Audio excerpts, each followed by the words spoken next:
All right, here's the Samsung 65-inch TV, the 9000 series from 2017.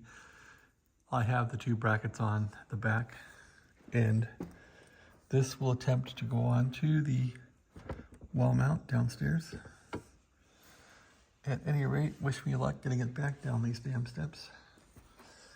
And it's going to attempt to go on that wall mount right there, so we'll see how that goes.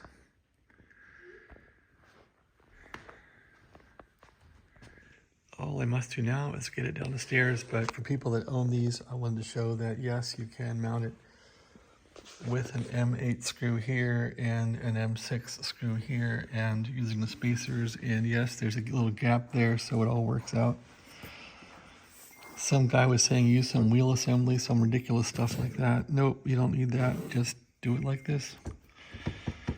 This screws in about a turn, that's all you're gonna get out of it. This one, just snug it in there good. That's it. These are tight, they're not flopping around.